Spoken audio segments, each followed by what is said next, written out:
Assalamualaikum, halo guys, ketemu lagi bersama saya di Manda Channel. Hari ini kira-kira kita bakalan bahas apa ya? Yuk kita intip. Lebih dari setengah daratan Indonesia yang sangat luas adalah hutan yang terdiri dari pepohonan dan tumbuh-tumbuhan. Ini menjadikan Indonesia sebagai negara yang memiliki hutan terluas ketiga di dunia setelah Amazon dan Kongo.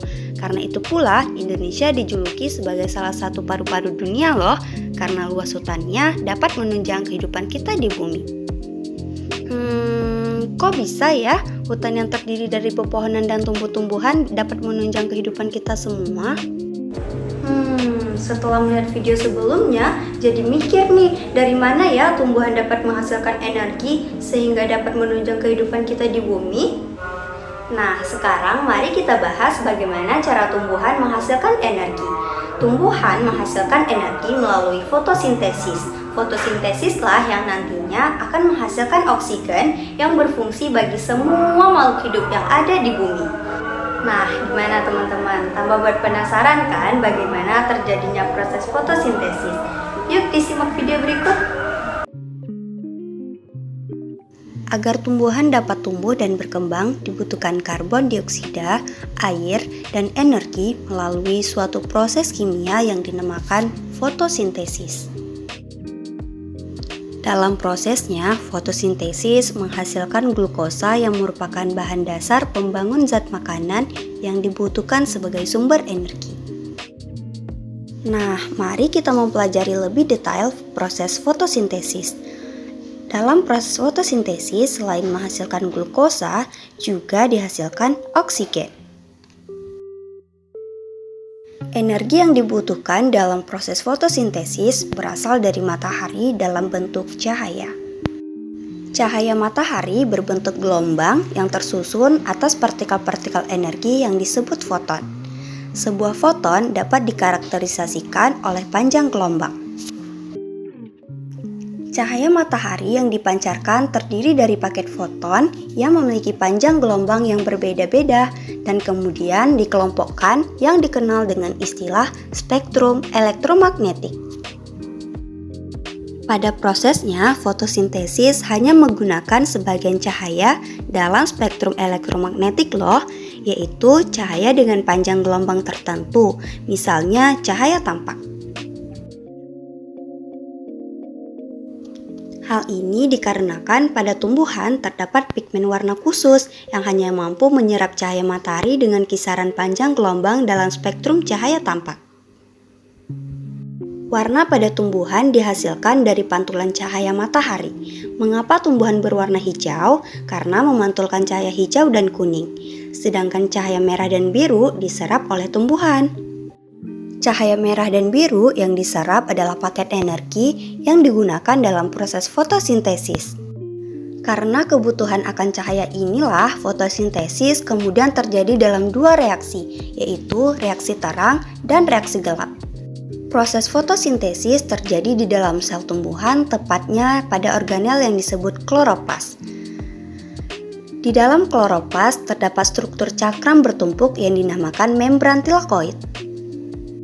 Membran tilakoid dikelilingi ruangan yang berisi cairan yang disebut stroma. Stroma merupakan tempat terjadinya reaksi gelap atau yang disebut dengan siklus Kelvin. Sedangkan reaksi terang terjadi di dalam membran tilakoid. Reaksi terang merupakan tahap awal dari serangkaian reaksi yang mengubah energi cahaya menjadi energi matahari. Di dalam membran tilakoid terdapat bagian yang bernama fotosistem. Ada dua fotosistem, yaitu fotosistem 1 dan fotosistem 2. Kedua bagian ini bekerja memproduksi energi kimia yang kemudian digunakan dalam stroma untuk membentuk glukosa. Fotosistem tilakoid terdiri dari molekul pigmen dan klorofil. Molekul pigmen pada fotosistem berfungsi sebagai menyerap foton cahaya. Foton yang diserap menyebabkan elektron-elektron berada pada tingkatan tinggi. Elektron ini kemudian berpindah ke pusat klorofil dan kemudian dipindahkan ke protein khusus yang ada di dalam tilakoid. Partikel cahaya menabrak fotosistem 1 dan fotosistem 2 secara bersamaan. Pada fotosistem 2, setelah foton diserap oleh molekul pigmen dan dipindahkan ke protein, maka dalam fotosistem 2 akan kekurangan elektron. Kekurangan elektron pada fotosistem ini akan diganti melalui proses fotolisis yang melibatkan oksidasi molekul air yang menghasilkan elektron bebas dan oksigen. Oksigen yang dihasilkan merupakan bahan penting dalam proses respirasi sel.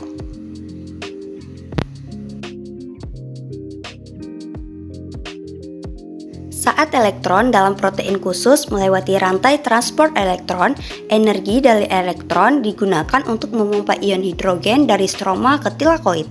Kemudian menciptakan gradien konsentrasi.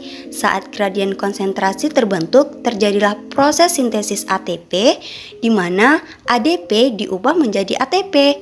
Proses ini menjadikan elektron menjadi lemah, kemudian dipindahkan ke fotosistem 1. Di dalam fotosistem 1, elektron diisi kembali ke dalam protein yang dipindahkan kerjanya transport elektron yang berfungsi untuk mereduksi elektron pembawa NADP+ menjadi NADPH.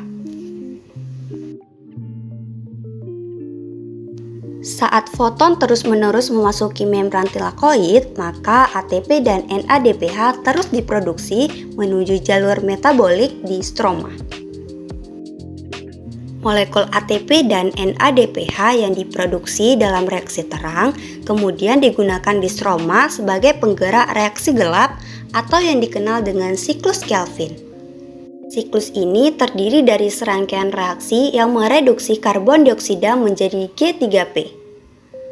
Siklus Kelvin terbagi menjadi 3 tahapan. Tahap pertama, fiksasi karbon. Dalam tahap ini, karbon dioksida diikat oleh RuBP menghasilkan 6 molekul karbon yang terpecah menjadi 2 molekul karbon 3. Tahap kedua adalah tahap reduksi. Pada tahap ini, molekul NADPH dan ATP mereduksi karbon dioksida.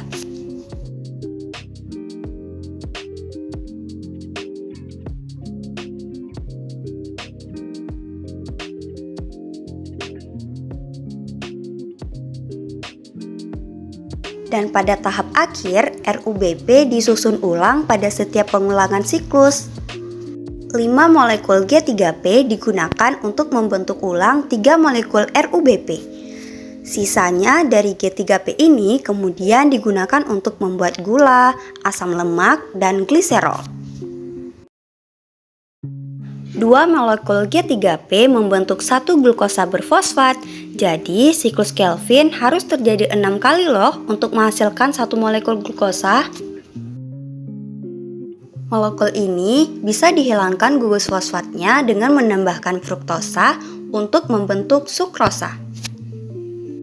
Molekul yang kemudian akan dipindahkan ke semua bagian tubuh tanaman. Glukosa berfosfat ini juga menjadi bahan untuk sintesis pati dan selulosa loh. Tumbuhan menghasilkan gula yang digunakan sebagai molekul penyimpan energi dan komponen struktural. Dengan bantuan cahaya matahari ditambah karbon dioksida dan air melalui proses yang sudah dijelaskan, tumbuhan menghasilkan glukosa dan oksigen. Glukosa dan oksigen ini merupakan bahan penting dalam proses kehidupan semua makhluk hidup. Setelah melihat video tersebut, kita dapat mengartikan bahwa fotosintesis tersebut adalah suatu proses mengolah atau pembentukan bahan organik seperti karbohidrat yang berasal dari air dan karbon dioksida dengan bantuan energi cahaya matahari. Setelah melihat video tersebut, di mana teman-teman udah makin paham kan bagaimana terjadinya proses fotosintesis pada tumbuhan. Sekian video dari saya. Wassalamualaikum warahmatullahi wabarakatuh. Sampai jumpa guys.